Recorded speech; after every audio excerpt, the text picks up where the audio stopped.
오늘은 모세오경입니다. 모세오경에 대한 대략적인 것들을 한번 생각해 보기로 하겠습니다. 성경 말씀 한번 보겠습니다. 같이 가보겠습니다. 난 너를 애굽 땅 종되었던 집에서 인도하낸 내 하나님 여호와니라. 너는 나 외에는 다른 신들을 내게 두지 말라. 예, 십계명의 첫 계명입니다. 예, 그 앞에 너를 인도하낸 여호와라라고 분명히 말씀하시고, 그렇기 때문에 다른 신을 두지 말라. 이것이 창세부터 계시록까지 계속 반복된 우리 성도들에게 계속하는 이야기이고 말씀이고 명령입니다. 그 다음에 우리 또 한번 또 얘기하겠습니다. 믿음으로 모든 세계가 하나님의 말씀으로 지어진 줄을 우리가 아나니 보이는 것은 나타나는 것으로 말미암아 된 것이 아니니라. 예, 히브리서 11장 3절 말씀입니다. 믿음장이라고 하지 않습니까? 믿음으로 모든 세계가 하나님의 말씀으로 지어진 줄을 안다 라고 고백합니다. 왜 이 말씀을 덧내냐면은 모세오경을 하다 보면은 이게 진짜 이루어진 거야. 이럴 수가 있어? 라는 퀘스천 마크를 계속 붙일 수밖에 없습니다. 저희 형님이 얘기를 들어보면 물리학자입니다. 근데 창세기 1장, 2장, 3장을 딱 넘어 그 다음 장을 못 넘어가겠다더런 거야. 이성조 생각하다 보니까는 3장 이상을 못 넘어가겠다, 4장을 못 넘어가겠다는 거예요. 왜 그러냐 했더니 가인이 쫓겨났는데 누가 결혼한 거냐는 겁니다. 이런 식으로 이제 이렇게 하다 보면은 창세기는 또 그 외에 출애굽기도 마찬가지고 우리에게 참 계속 퀘스천 마크를 붙이는 영역들이 굉장히 많다라는 겁니다. 근데 믿음의 눈으로 보게 되면은 이 세계 모든 것들이 하나하나 다 이제 하나님에 의해서 이루어진 것들을 알게 되고 고백하지 않을 수 없다라는 겁니다. 예. 그 다음에 보겠습니다. 왜 또 이렇게 안 나옵니까? 예. 이 기록연대입니다. 지난데 이건 좀 더 넘어가십니다. 1440년이 출애굽 연도라고 했지 않습니까? 그 연도에 대해서 또 말씀해 드렸습니다. 그리고 그 40년 광야 생활이지 않습니까? 그러면 1406년이 됩니다. 그리고 나서 이제 그 사이에서 기록되었다라는 겁니다. 근데 기록자는 굉장히 중요합니다. 우리 다 알다시피 누가 했습니까? 모세가 했다라고 생각합니다. 근데 그 다음에 또 이제 이야기가 나옵니다. 예, 모세는 알다시피 레이지파 사람입니다. 레이지파에는 고핫 자손과 게르손 자손과 무라리 자손 세 명의 아들이 있었습니다. 그리고 이제 고핫 자손 주로 성물에 대한 번제단이라든지 그 법계 등대 그런 것들 메고 가는 역할을 하고요. 게르손 자손은 그 성막과 술들을 관리하고 운반했습니다. 무라리는 주로 이제 기둥들을 운반했습니다. 그 다음에 이제 모세의 아버지는 아므람과 어머니는 요게빗이다라고 이제 우리는 잘 알고 있습니다. 그 다음에 아내는 십보라. 여기서 또 중요한 겁니다. 미디안 제사장이 이드로 딸이다라고 말씀하고 있습니다. 그죠? 미디안 제사장, 그러니까 이드로의 딸. 그 다음에 아들은 이제 게르솜과 엘리셀인데 사사기에 보면 게르솜의 아들인 요나단이 단지파의 그 제사장이 되는 그런 장면이 나옵니다. 그 미가의 이야기를 하면서 미가 집안에 제사장이 있던 그 사람이 단지파가 자기 저 북쪽 레센으로 끌고 가가지고 이제 제사장 노릇하게 하죠. 근데 나중에 이제 사사기 18장 13절에는 그 사람이 요나단이다라고 이렇게 이야기를 합니다. 네, 그러니까 성경은 한 부분만 보는 게 아니라 좀 이렇게 종합적으로 이렇게 볼 필요가 있습니다. 그 다음에 형제는 미리암과 아론입니다. 아론은 모세보다 몇 살 형입니까? 2살. 네? 2살? 3살입니다. 3살입니다. 그 다음에 미리암은 몇 살 누나일까요? 퀘스천 마크. 몇 살 누나일까요? 5살. 5살. 우리 대충 짐작할 수 있습니다. 왜냐? 거기에 나일강에 놓였을 때 몰래 따라가가지고 그 공주한테 이야기할 정도인 나이였다라는 겁니다. 그럼 최소한도 10살은 넘었을 거다. 그죠? 그렇게 되는 겁니다. 그러면 대충 이런 과정 속에서 이렇게 좀 한번 상상해 볼 수 있고 또 이렇게 추론해 볼 수가 있습니다. 인생 여정 우리가 잘 알다시피 40대까지 애굽의 왕실에서 살아갑니다. 그 다음에 40대, 80세까지는 광야 이드로의 양을 치는 자로서 목동으로서 살아갑니다. 그 다음에 이제 80세부터 120세까지 출애굽을 인도하는 이스라엘 지도자로서 이제 살아가게 됩니다. 예. 여기서 우리가 약간 캐슈마크 붙이는 게 뭐냐면은 모세가 어떻게 자기가 민족 의식을 가지고 야 내가 이제 민족을 구원해야겠다라는 그런 생각을 하게 될까요? 라는 겁니다. 그것은 그러니까 그만큼 그런 의식을 가지고 살았다는 겁니다. 그러면 이것은 어떻게 그가 그런 의식을 가지고 살아갈 수 있었을까요? 라는 그런 퀘션 마커도 우리는 붙일 수가 있는 겁니다. 예, 그건 각자 이제 상상에 한번 성경은 제가 전에 말했듯이 퀴즈책과 비슷해요. 저는 퀴즈책 같은 그 느낌이 들 때가 많아요. 계속 우리로 하여금 생각하도록 하는 책이 이 성경책이구나라는 것을 이렇게 알게 됩니다. 그러니까 성경책 읽게 되면 알츠하이머가 이제 사라지게 되는 겁니다. 뭐 알츠하이머로 예방해서 이거 파토치기 하고 뭐 이러라고 막 이야기하는 사람도 있는데 그러지 마시고 성경책을 읽으면서 한번 생각해 보세요.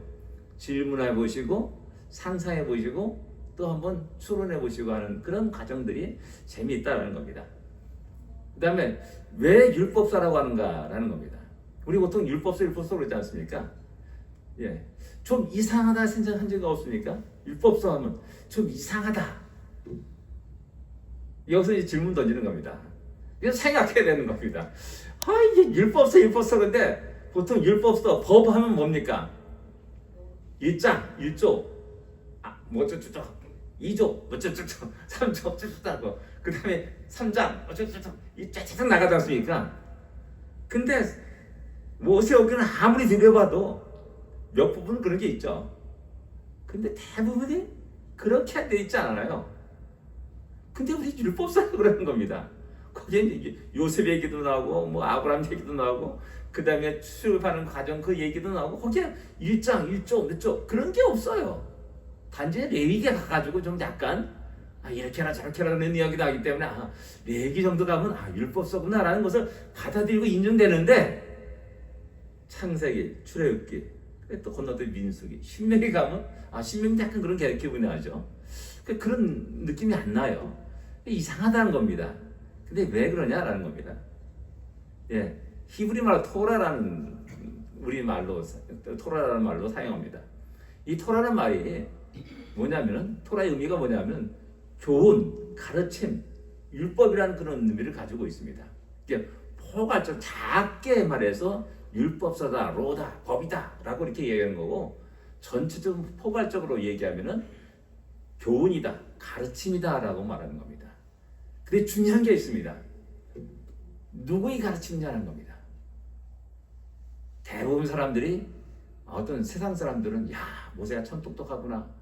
모세가 이런 책을 하다니 해서 모세의 가르침으로 유명한 어떤 사람의 가르침으로 이야기하고 말할 때가 있습니다. 근데 우리는 고백하기를 이것을 우리는 하나님 말씀으로 우리는 고백하고 말합니다. 그건 뭐냐면 하나님이 우리를 위해서 가르치는 것이고 교훈하는 것이고 우리를 위해서 법으로 정하신 거라는 겁니다. 이게 중요한 사상입니다. 중요한 겁니다. 성경을 읽으면서 이것이 아브라함 대단하네. 주인공을 아브라함 둬서는 안 됩니다.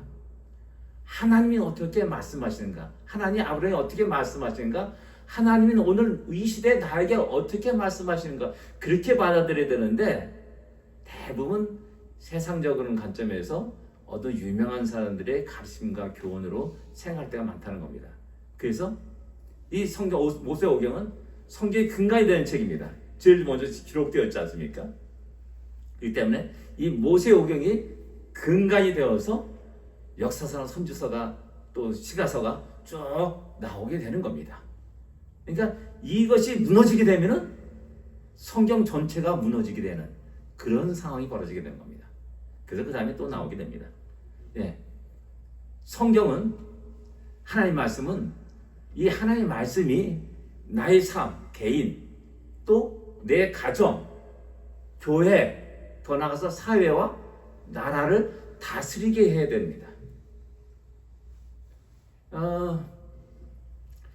성경이 내 수단으로 생각해서 안 됩니다.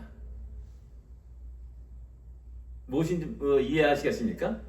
내 중심적으로 이렇게 성경을 인용하고 사용하고 악용해서는 안 된다는 겁니다. 똑똑한 사람들은 이세례 여기 성경에 나오는 똑똑한 사람들은 이 성경의 계명들을 아주 자기의 유리한 방향으로 사용했습니다. 대표적인 케이스가 뭐냐면은 이제 영원한 종을 서약하는 이제 종이 영원한 종을 서약하면서 그 비를 뚫지 않습니까? 근데 이 경우가 어떤 경우냐면은 사랑의 동기 때문에 그렇게 하는 거거든요. 왜냐하면은 자유하게 되는 그 해가 되면은 종을 자유롭게 풀어줘야 돼요. 근데 자기가 종이었을 때 결혼한 여자, 아내는 그리고 또 자녀들은 해방되지 못합니다. 자기 혼자만 나가야 돼요. 그러니까 어쩔 수 없이 자기는 자기 자식과 아내를 위해서 영원한 종이 되겠습니다라고 서약을 합니다. 똑똑한 사람이 이걸 악용하는 거죠. 종으로 살아가지고 결혼시키는 겁니다. 그럼 그 다음에는 이 종을 영원히 평생을 내가 장악할 수가 있는 거죠. 이런 것이 이렇게 악용하는 겁니다. 좋은 법을 악용하는 거죠. 이렇게 근데 이제 이 하나님의 말씀의 뜻이 무엇인가, 하나님의 의도가 무엇인가를 알고 그 말씀들은 내가 그 말씀에 아멘으로 순종해 나가는 것, 또 개인과 교회가 그렇게 나가는 것, 이것이 자연스럽게 교회의 질서, 교회의 평화, 교회의 어떤 안정에 굉장히 중요한 것이라 할 수가 있습니다. 그 다음에 이제 성경은 구분이 되어서 안 된다는 겁니다. 이 땅에 수많은 책이 있습니다. 뭐 논어, 맹자, 뭐 도덕경도 있고, 뭐 열자도 있고, 뭐 묵자도 있고, 장자도 있고, 수많은 책들이 있습니다. 그 가운데 하나라고 생각하는 사람이 많습니다. 신앙생활하면서도 그 가운데 하나라고 생각하는 사람이 있어요. 부분이라고 생각하는 겁니다. 아니에요. 앞에 말했듯이 이것은 전지전능하신 하나님, 천지만물 창조신 하나님이 우리를 위해서 교훈하고 가르치고 말씀하시는 겁니다. 그렇기 때문에 이 말씀은 부분이 되어서는 안 됩니다. 전체가 되어야 되는 겁니다. 그래서 이제 제가 또 시간이 가는데요. 이제 좋은 예가 하나가 뭐냐면 제가 아마도 79년도일 겁니다. 79년도에 경성역에 120번인가 그럴까요?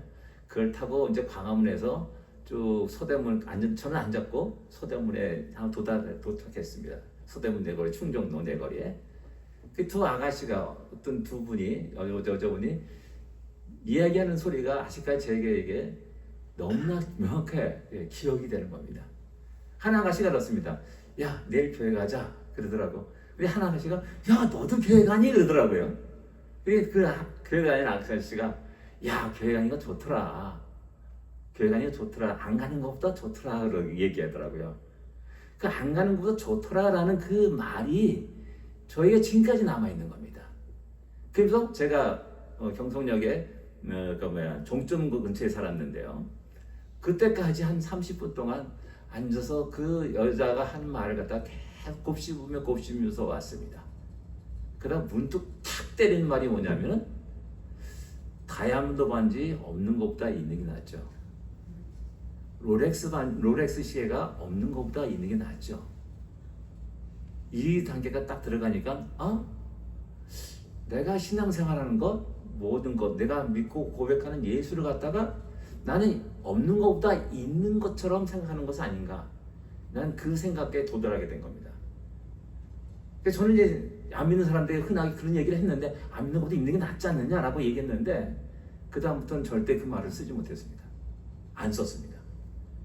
우리의 전부가 돼야 되는데 자꾸만 우리 삶 속에는 부분이 되고 자꾸만 취사 선택하는 그런 경향들을 보여주고 있는 겁니다. 그 다음에 이제 모든 시대와 공간에 절대가 되어야 된다라는 겁니다. 이 말씀은 2000년이나 앞으로 2000년 후에나 동일한 겁니다. 변함없습니다. 그리고 우리에게나 저기 밀림 속에 살아가는 원시부족들, 지금도 여전히 벌벌 살아가는 그 사람들에게도 동일한 적용을 해야 되는 말씀입니다. 그 말하잖아요. 그들은 전혀 그 문화와 그런 거 전통이 다른데 어떻게 그걸 적용할 수 있습니까? 라고 말하지만은 인정합니다. 그러나 최종적인 목표는 주의 말씀입니다. 이런 말씀으로 그들을 변화시켜 가야 된다는 겁니다. 이런 기준이 없으면은 시대마다 달라지게 되고 상황마다 달라지게 되고 하는 그런 일들이 너무 많이 일어나는 겁니다. 그래서 성경은 모든 시대, 모든 공간에서 절대가 돼야 되는 거죠. 이게 굉장히 중요한 거죠. 그 다음에 이제 모세오경의 논쟁점입니다. 여기서는 좀 약간 제가 창조냐 진화냐는 거, 창조냐 진화냐. 우리는 지금까지 거의 대부분 TV를 켜나 모든 걸 진화라는 단어를 너무나 익숙하게 들어왔습니다. 이것이 하나의 종교화 되어버린 겁니다. 종교화. 그것을 건드리는 사람은 상당히 무식한 사람들, 그런 식으로 취급받을 수도 있습니다. 근데 지금 이제 창조냐 진화냐 이런 것에 대해서 지금 많이 활동하는 게 창조과학회라고 이렇게 우리가 잘 알고 있지 않습니까? 그러면서 이제 그런 이제 논쟁점이 있다는 것을 이제 아시면 좋겠습니다. 그 다음에 인간이 수명이 900살이 넘을 수 있는가? 창세기 보면 900살, 다 최소 900살입니다. 제일 이 땅에 적게 사는 사람이 에녹입니다. 1년 365일, 365년을 사는 사람이 에녹입니다. 그 다음에 또 이제 창세기 나온 족보를 신뢰할 수 있는가?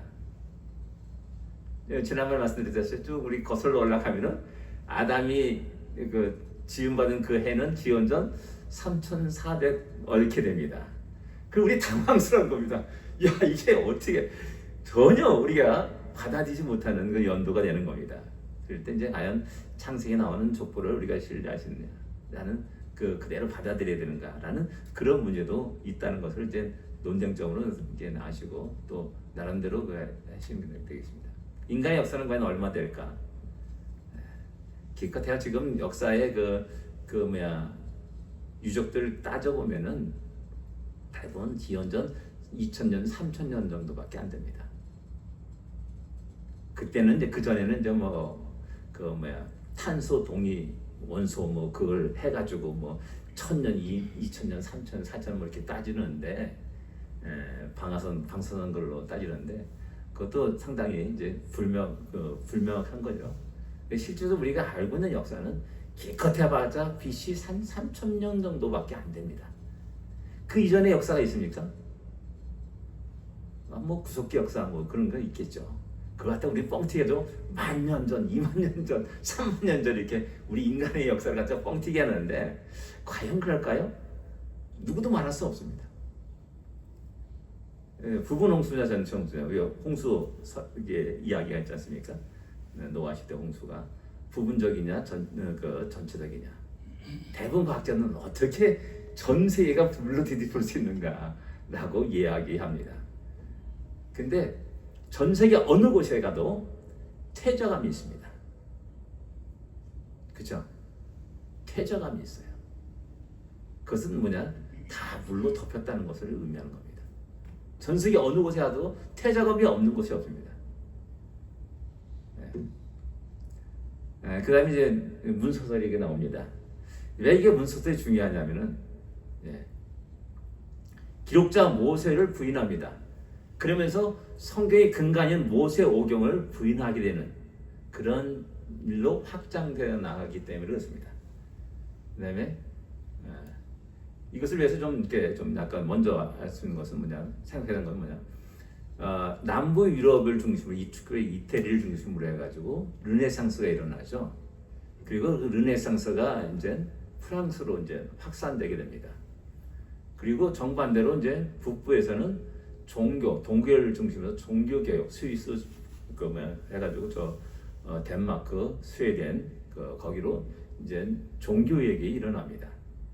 이 두 운동은 정반대의 성격을 갖고 있습니다. 르네상스는 인간 중심의 운동입니다. 다시 인간 중심으로 그 역사를 돌리는 겁니다. 근데 종교개혁은 다시 신 중심으로 다시 새롭게 주장하는 겁니다. 이 두 모습이 그 다음에도 계속 나옵니다. 10세기 후반에 이제 18세기 후반에 계몽주의 운동이 일어납니다. 프랑스를 중심으로 해서 이 계몽주의 운동은 철저히 이성주의, 그 다음에 인간 중심의 세계를 갖다 우리에게 이야기하고 말하는 겁니다. 그 다음에 더 나가서 이제 여기 1859년에 종이기원의 책에 다윈이 발표를 합니다. 완전히 유럽 세계가 완전히 뒤집어집니다. 진화되었다는 거죠. 근데 안타깝게도 이제 1865년에 맨델의 유전 법칙을 발표합니다. 이 두 가지는 정반대의 성격을 갖고 있습니다. 하나는 진화되었다라는 겁니다. 원숭이에서 사람이 되었다라는 그런 겁니다. 근데 이제 맨델의 유전 법칙은 야 그게 아니야. 우리 안에 DNA가 있어. 그것에 의해서 쭉 이렇게 어떤 모습을 띌 수밖에 없다라는 것들을 이야기하는 거죠. 이 두 가지가 종의 기원이 나중에는 인종 청소라는 차별이라는 그런 것들로 확대돼 나갑니다. 왜? 우리 중고등학교 때 우리가 이런 거 배울 때마다 그랬지 않습니까? 털 많은 사람은 야 너 지나가 들렸네 하면서 야만이냐라고 우스갯소리 얘기하지 않습니까? 그런 식으로 흑인들은 지나가 들된 민족, 그래 종으로 삼아도 되는 거, 뭐 이런 식으로 여겼고 처리하게 되는 겁니다. 유대인 학살도 마찬가지입니다. 홀로코스트 유대인 그 학살도 역시 마찬가지로 저 미개한 놈들이다. 제일 최고는 뭐냐? 게르만 민족이다. 라고 히틀러가 말하지 않습니까? 그러면서 이런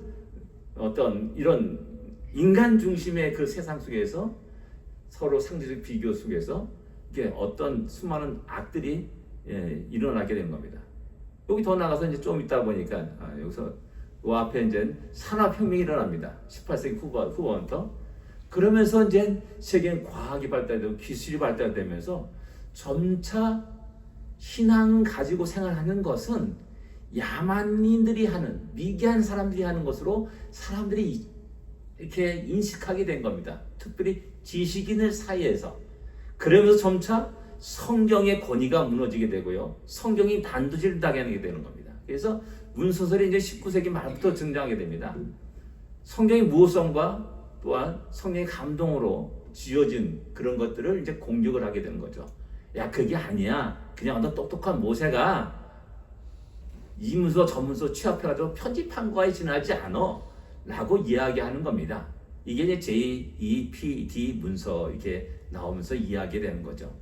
예, 이것은 뭐냐면 성경을 근데 보니까 성경 재밌는 말이 많아요. 좋은 말씀이 많아요.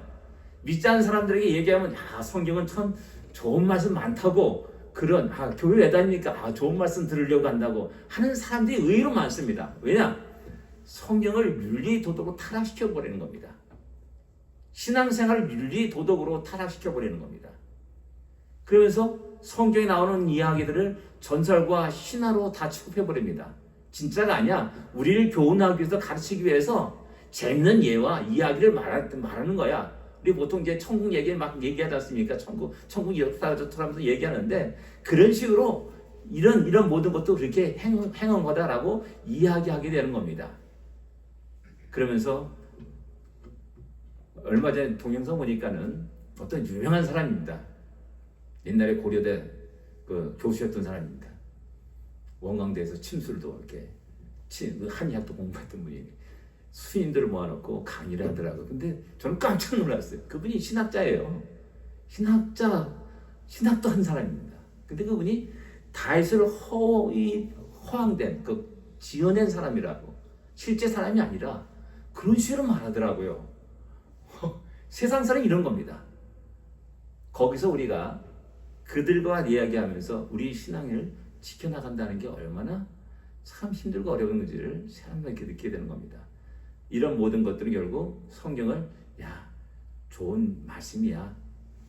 윤리적으로 성실하게 살아야 돼. 착하게 살아야 돼. 또 정직하게 살아야 돼.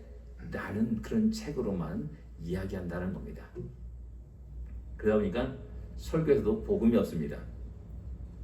여러분들 유명한 뭐 방송 설교를 들으시면서 가만히 분별해 보시기 바랍니다. 복음이 없고 예수가 없고 구원이 없습니다. 그리고 어떻게 보면은 그 인문학 강의를 듣는 그런 느낌도 들을 때가 많이 있습니다. 그것과 참된 설교를 좀 분별할 수 있어야 된다는 겁니다. 인간의 이성 때문에 그렇습니다. 그냥 우리가 얼마나 똑똑하겠습니까? 조금 이만큼 한 줌도 안 되는 그것도 가지고 전체를 안다고 생각하는 것이 우리 인간의 교만함이라는 겁니다.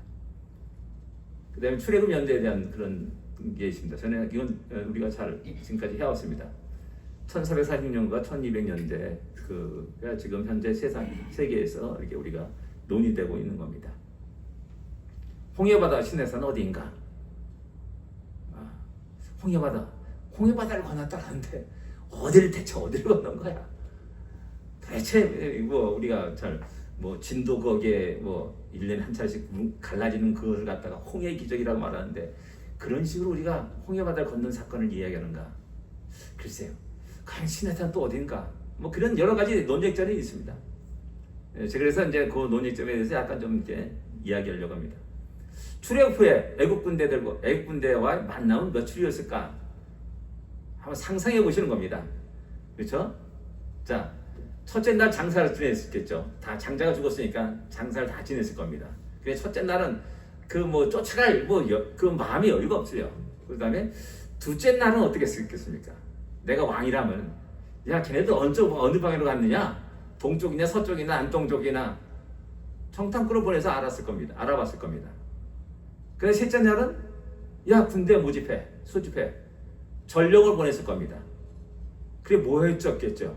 그럼 아무리 빨라도 넷째 날 아직 다섯째 날 쫓아가기 시작한 겁니다. 근데 어느 이제 목사님한테 저 톨레도에 계시는 목사님이 있습니다. 목사님 이 성함이 어떻게 되죠? 그분이 이제 고고학을 하신 분이에요. 이집트에서 석사를 하신 분이에요. 물어봤어요. 제가 궁금해가지고 몇째 날 쫓아갔습니까? 했더니 최소한도 15일 이전에 못 쫓아간다라는 겁니다. 출애굽하고 15일 이전에는 이스라엘 백성을 쫓아갈 수 없다라고 말하더라고요. 저는 이제 최소한도 나흘 내지 닷새 이렇게 생각했는데 그분은 15일이라고 얘기하더라고요. 예, 나흘하고 닷새라고 좋습니다. 그러면 쫓아갑니다. 신나게 쫓아갑니다. 그럼 이스라엘 백성 가만히 있어요? 신나게 도망가죠. 그럼 언제 만났을까요? 아무리 안 해도 10일 이전에 만나지 못합니다. 그렇죠? 10일 동안 과연 이스라엘 백성은 어디까지 갔을까요? 라고 생각하면 대충 우리가 그 다음에 지도가 나옵니다. 일단 나중에 또 지도로 오겠습니다. 예, 그의 장인 미디안 제사장 이드로는 미디안인입니다. 그리고 미디안 거기에서 살았지 않습니까? 40년 동안 거기 안에 시내산이 있는 겁니다. 그럼 미디안 족속이 살아간 곳은 어디냐라는 거죠. 그 다음에 이제 또 이 하갈은 아라비아에 있는 시내산이다. 그래서 갈라디아서 4장 25절에 말씀합니다. 그러면서 시내산이 아라비아에 있다라고 분명히 갈라디아서는 이야기합니다. 이걸 또 이제 어떤 사람은 또 얘기하더라고요. 똑똑한 사람이죠. 박사죠, 그분도. 그때 로마 시대에는 아라비아라는 그 지역이 영역이 시내산을 시내반도를 포함한다. 뭐 이렇게 하면서 시내산이 거기에 있다라는 것을 이야기하고 강조하더라고요. 네. 그다음 이제 호랍산에서 세일을 지나 가데스까지 열화를 끼웠다라고 신명기 1장 2절에 말씀하고 있습니다. 요걸 잘 염두에 두시고 그 다음에 이제 지도를 보시면 좋겠습니다. 그 다음에 그때 아말렉이 와서 이스라엘과 르빈에서 싸우니라 라고 말씀하고 있습니다. 우리가 지금까지 기존에 알고 있는 시내산, 시내반도는 시내산과 그렇다면 아말렉이 싸웠던 르비딤은 과연 어디냐? 라는 것을 비교해보면은 과연 이럴 수가 있을까? 라는 퀘스천 마크를 붙일 수밖에 없습니다. 예, 이게 지도입니다. 그래서 제가 이제 이걸 좀 가지고. 자, 우리가 보통 이제 홍해 출애굽해서 홍해를 건넜다 했는데 보통 여기서 여기를 이게 비토호수인데 대부분 여기를 건넜다 얘기합니다. 며칠 걸렸을까요? 아까 말했듯이 최소 10일 내지 15일 후에 만나게 되는 겁니다. 근데 이스라엘 백성이 야, 니나노 한너 띵깔띵깔 세월아 노래야 되고 하면서 천천히 아주 천천히 걸어가지고 여기 15일에 도착한 건 겁니까? 그렇게 하면 너무나 여유롭게 출애굽한 겁니다. 이렇게 보면은 출애굽한 이후에 아마도 성경 보면 하나님이 그들을 몰아쳤다고 얘기합니다. 아주 굉장히 빨리 전속력으로 이 애굽을 벗어날 것을 갖다가 요구가 있고 몰고 왔어요. 그렇다면 우리가 상상하던 것처럼 여기 가까이 아니고 굉장히 멀다라는 겁니다. 예, 그 일단 여기다라고 제가 얘기하는 게 아닙니다. 그런 거 상상. 저는 신앙생활 하면서부터 출애굽을 읽으면서 이게 굉장히 이 지도를 보면서도 굉장히 의문을 가졌던 사람 중에 하나였습니다. 어떻게 여기에 계시는가라는 의문을 가졌던 사람 중에 하나입니다.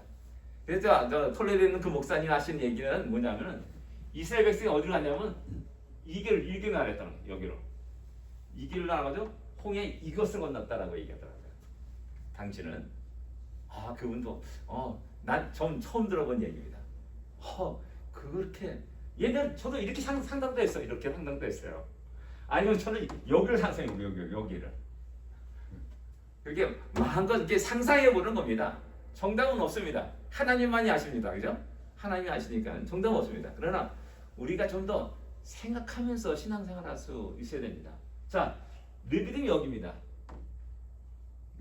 보통 이제 아말렉이란 족속은 뭐냐면은 에돔 족속의 후손입니다. 에돔의 손자입니다. 에돔의 손자.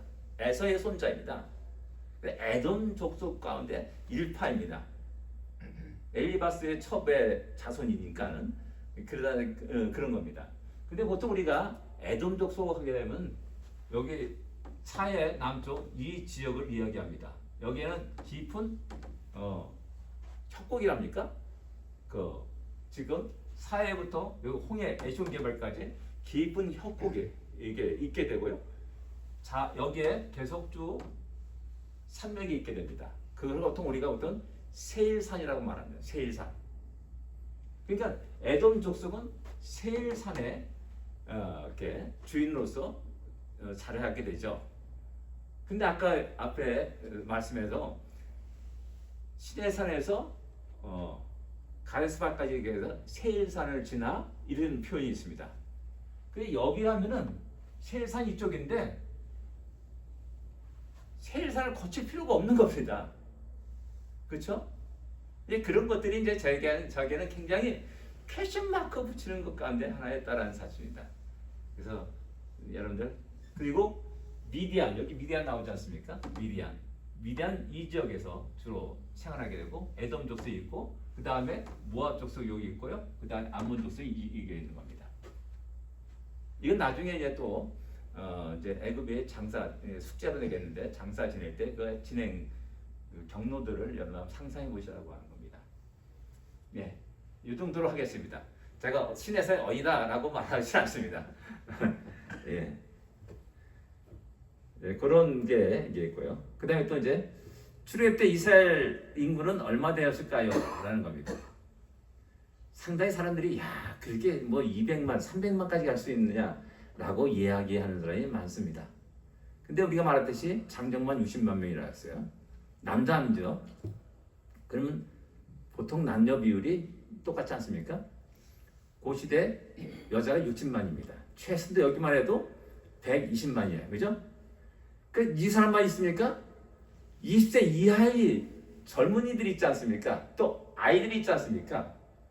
그런 최소한도 그 당시 인구 구조는 대부분 피라미드 형태를 갖게 되죠. 그러면 밑에 사람들이 더 많다는 건 20세 이하의 사람이 훨씬 많다는 것을 의미하는 거죠. 그러면 어린아이와 왜 껐습니까? 깜짝 놀랐네. 20세 이하의 남녀와 나이 든 사람들 합치면 어느 정도 되겠습니까? 아무리 한데도 200만이 넘는 인구입니다. 그렇죠? 200만이 넘는 인구. 더 많게는 300만까지도 바라볼 수 있는 겁니다. 자, 또 그러면 여기 문제가 뭐냐면 애굽으로 들어갈 때 70명이었는데 나올 때 수백만이라는 인구가 될 수 있을까라는 겁니다.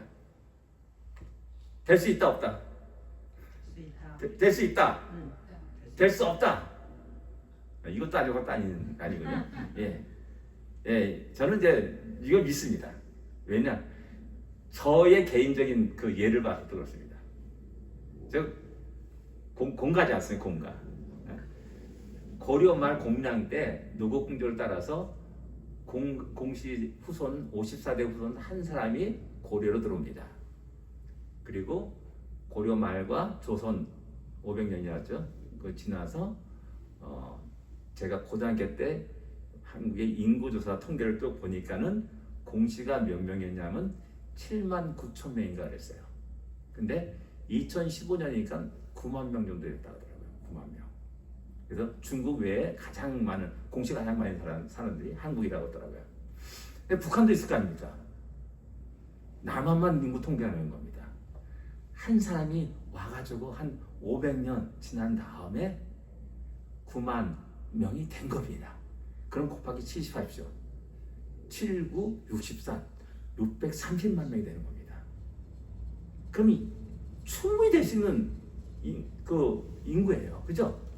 그거 뭐 너무나 비상식적으로 생각하지 마십시오.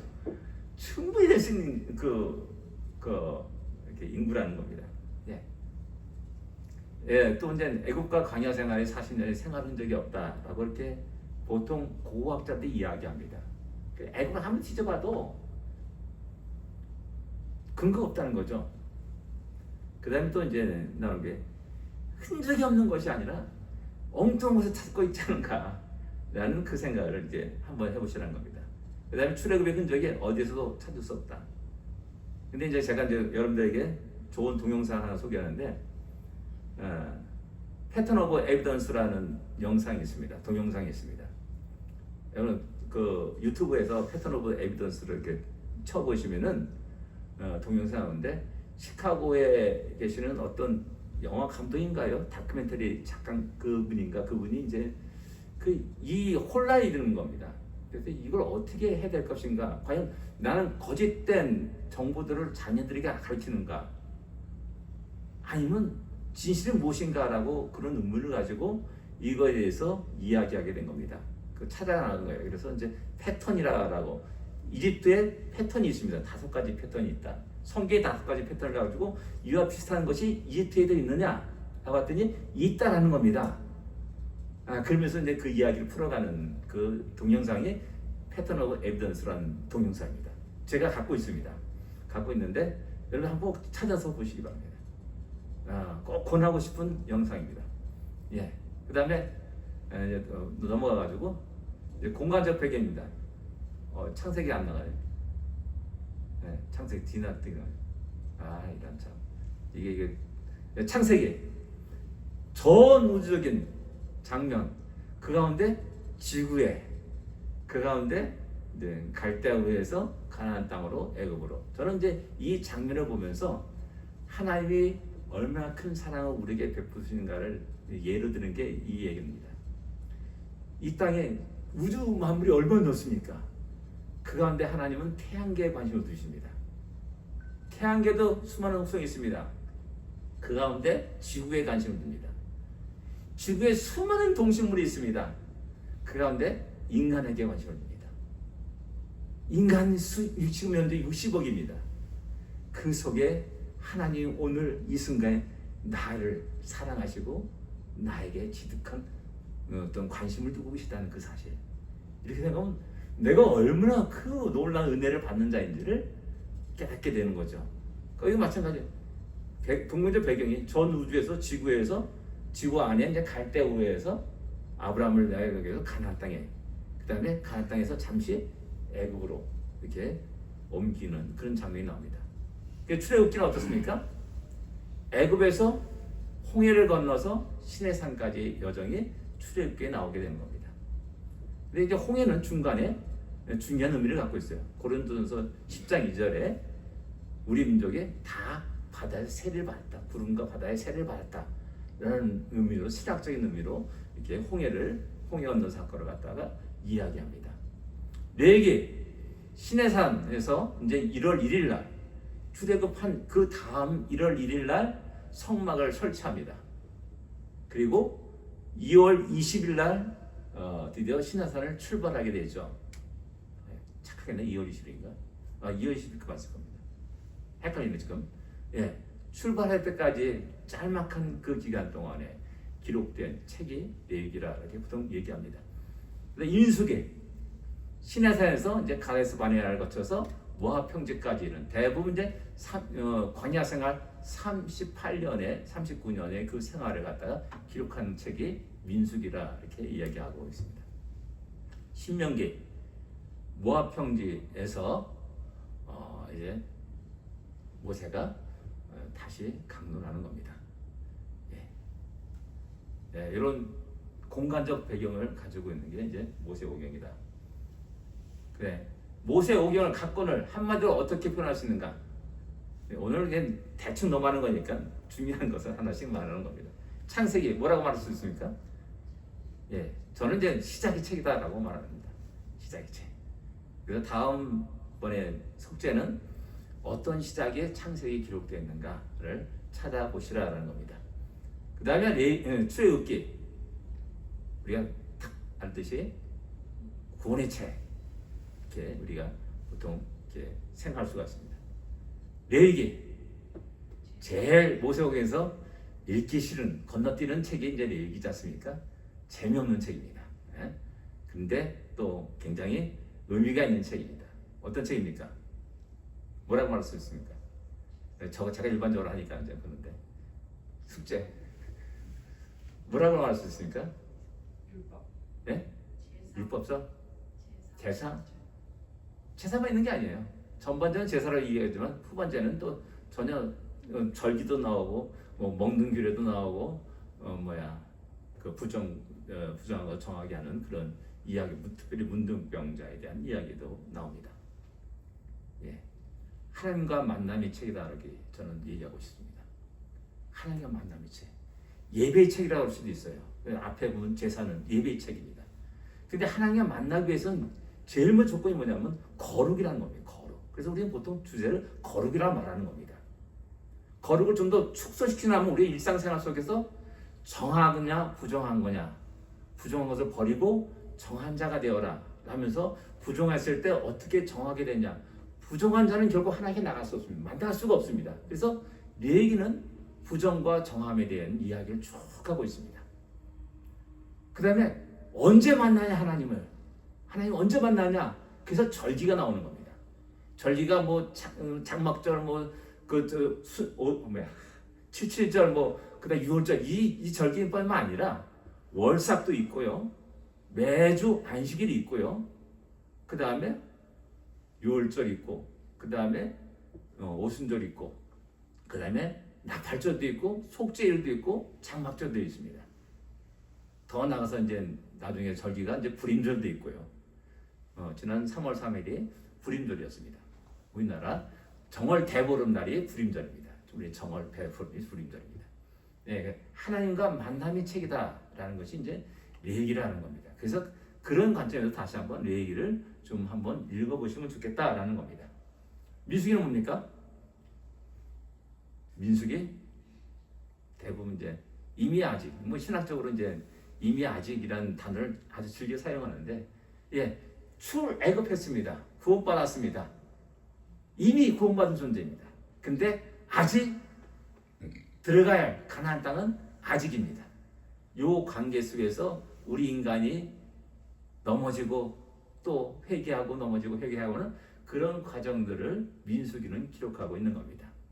그럴 때마다 하나님은 어떻게 말씀하시는가? 항상 그 땅에 들어가면이라는 말로 다시 넘어진 자들을 이야기합니다.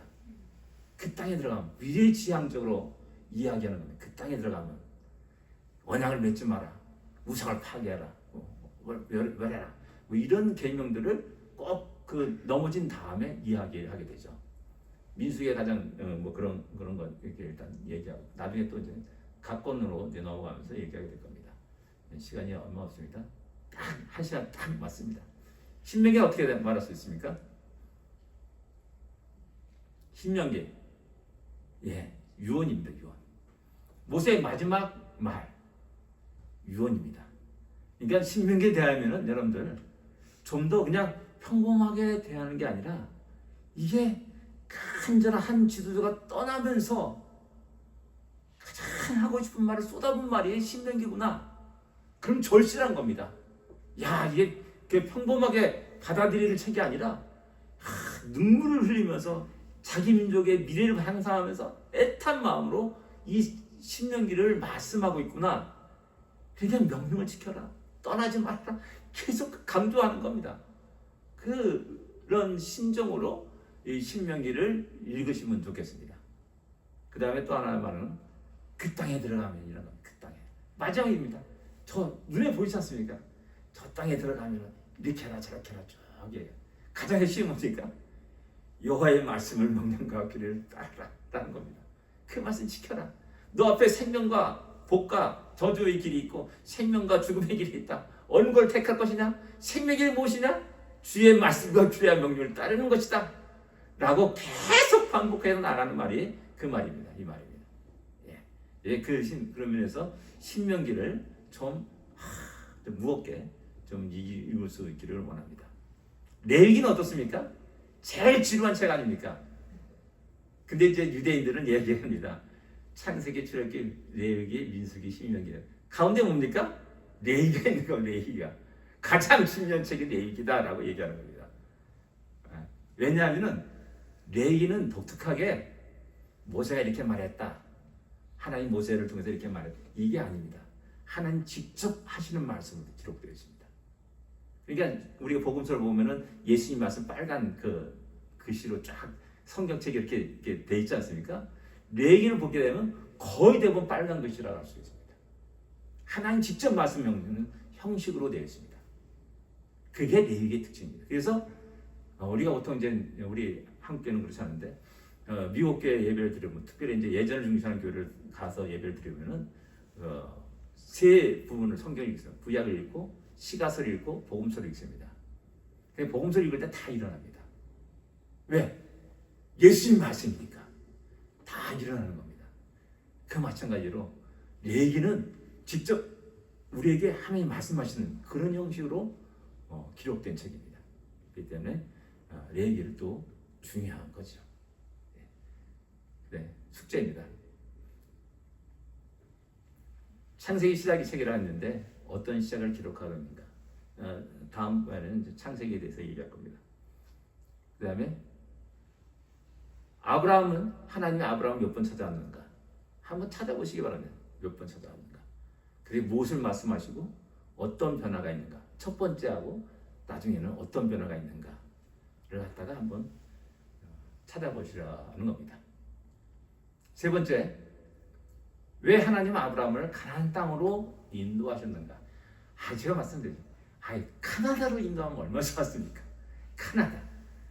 근데 모세가 혀가 짧아가지고 카나다를 카나안 이렇게 말해가지고 가나안 땅으로 왔다는 그런 얘기를 우스갯소리가 있는데 왜 하나님은 아브라함을 그 많은 땅덩어리 가운데 가나안 땅으로 인도했는가?